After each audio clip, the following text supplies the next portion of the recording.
Register चालू केलं आहे. बरोबर आहे. त्यानंतर गाडी लावली तर चालते का? चालेल. चालेल पण त्यानंतर संबोधन तुम्हाला बघायचे जसं की दादा, ताई, काका, मावशी, आजोबा हे कोणाकोणाला बोलायचं तुम्हाला माहिती आहे. जसं कमी वयाचे असतील तर त्यांना तुम्ही दादा, ताई म्हणू शकता. थोडेसे वयाचे असतील तर त्यांना काका म्हणू शकता. एकदम वयस्कर असतील तो आजोबा बोलू शकते, भाऊ बोलू शकता. आजोबा बोलला तर चांगलं आहे. म्हणजे असं संबोधन बोले त्या बसापेक्षा ताई बसा, दादा बसा असं बोललं तर त्यांना जास्त आवडणार आहे. ठीक आहे, त्यामुळे तसं बोलायचं आहे. कळलेलं आहे. त्यानंतर पुढे आहे ते म्हणजे पैसे. आता तुम्हाला रुपये द्यावे लागतील ना, पैसे द्यावे लागतात, तेव्हा ते तुम्हाला विचारणार आहे की पैसे कसे देऊ. आपल्याकडे दोन पर्याय आहेत. दो ऑप्शन है हमारे पास. कौन से दो ऑप्शन है? कॅश आणि ऑनलाइन. कॅश पण इंग्लिश शब्दच आहे, ऑनलाइन पण इंग्लिश शब्दच आहे, पण तो तसा वापरला जातो. रोख पण चालेल किंवा ऑनलाइन पेमेंट. रोख म्हणजे कॅश. ठीक आहे, तर कॅश ही चालेल, ऑनलाइन ही चालेल, असं तुम्ही बोलू शकता. बरोबर आहे. तिथपर्यंत सगळ्यांना कळलेलं आहे. ओके, तुमच्यामध्ये आणि तुमच्या कस्टमर बरोबर एवढीच बातचीत होते की नाही. आणि जसं महत्त्वाचं म्हणजे डायरेक्शन. जसं फ्रीज वरून म्हणजे पुलावर म्हणजे पुलावर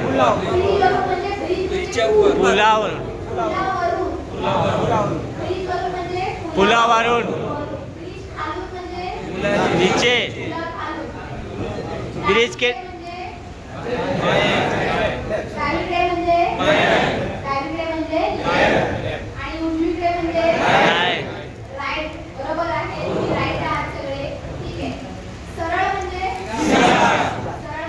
सीधा. बरोबर आहे. पुढे म्हणजे बरोबर आहे, पुढे म्हणजे मागे. ठीक आहे.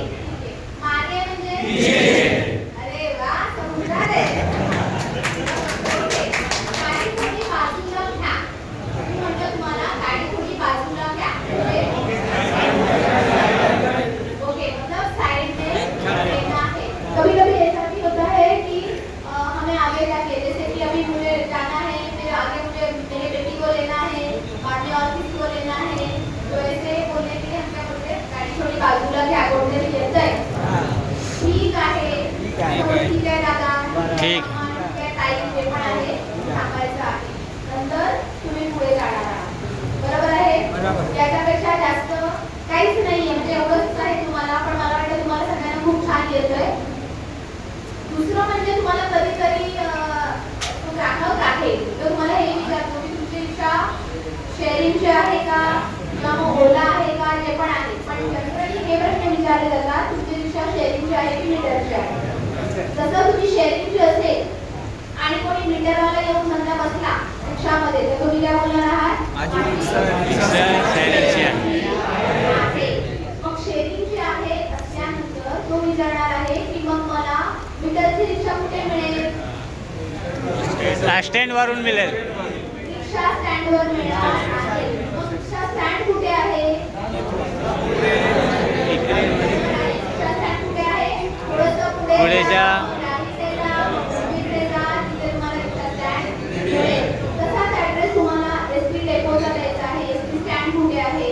ओके, एसटी स्टँड कुठे आहे विचारलं तर तुम्हाला सांगता आलं पाहिजे की थोडं पुढे जा. पुढे जा म्हणजे सरळ जा किंवा मागे जा म्हणजे मागे जा. ठीक आहे. त्यानंतर महत्त्वाचं म्हणजे मराठी भाषा शिकत असताना तुम्हाला तुमची ओळख ही मराठीमध्ये देता आली पाहिजे. बरोबर आहे. नाहीतर असं होईल की सगळं शिकलो पण माझ्याविषयी मला बोलता येईल ना त्या भाषेमधून. बरोबर. आणि म्हणून माझं नाव काय आहे ते बोलायचंय. माझे नाव माझे नाव काय आहे?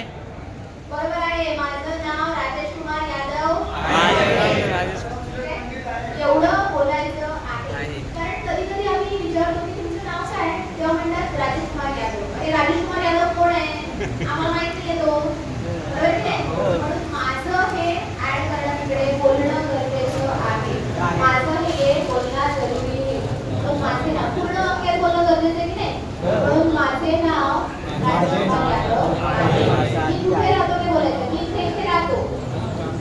मी दहिसरमध्ये राहतो, मी बोरिवलीमध्ये राहतो, मी तिकडे पण राहतो, ते बोलायचं आहे.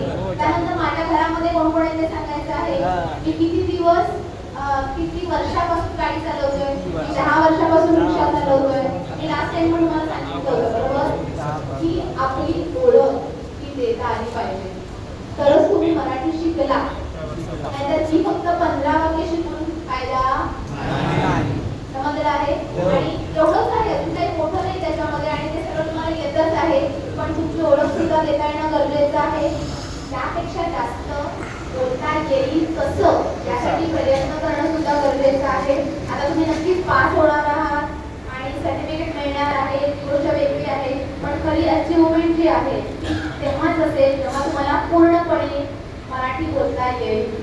म्हणजे शासनाने आपलं परिवहन मंडळ सरदेसाई सरांनी जी काय म्हणते पाऊल उचललेलं आहे की तुम्हाला मराठी आलं पाहिजे, तर त्याचं काहीतरी सार्थक होईल ना. मतलब उन्होंने अभी जो आगे कर रखा है उसका कुछ फायदा हो जाएगा ना, नहीं तो इतना सब करके कोई फायदा नहीं होगा, बराबर है ना. तो ये शुरुआत क्यों की है, क्योंकि आप आगे पढ़े, आपको लगे कि अरे ये भाषा पढ़नी चाहिए, हम यहाँ पे रहते हैं तो हमें पढ़ना चाहिए, बराबर. तो इसीलिए शुरुआत करके दी है. अभी आगे बढ़ना, उसमें पीएचडी करना आपका काम है, बराबर. पीएचडी कैसे होगी, मतलब ज़्यादा से ज़्यादा कैसे बोलोगे. अब ये तो समझ है ही कि पैसेंजर जो भी आते हैं वो कैसे बोलते हैं, हिंदी में बोलते हैं, उनको हिंदी में बोलने दो, आप मराठी में बोलो.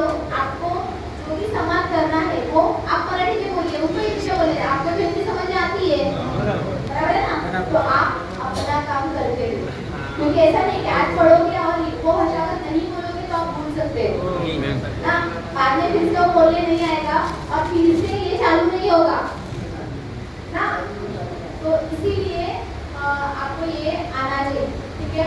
उसके बाद बारिश का, बारिश मतलब पाऊस. पाऊस. कारण बरेच लोक म्हणतात म्हणजे ठीक आहे असं आपल्याला वेगळी भाषा बोलताना होतं असतं, पण मी हसत नाहीये त्यावर. पण पाऊस, पाऊस. पाऊस. त्यानंतर या बसा मी घेऊन जातो, त्याला बरेच लोक म्हणतात आ बसा. या आ बस. बसा नाही, या बस. या बसा. घेऊन जातो. म्हणजे या छोटे बस. बदल आहे, पण त्या बदलांमुळे वो चेंज अगर करोगे तो आपका जो बोले ना फ्रीक्वेंसी जो है, आपका जो एक्सेंट है वो प्रोनाउंसिएशन अच्छा लगेगा.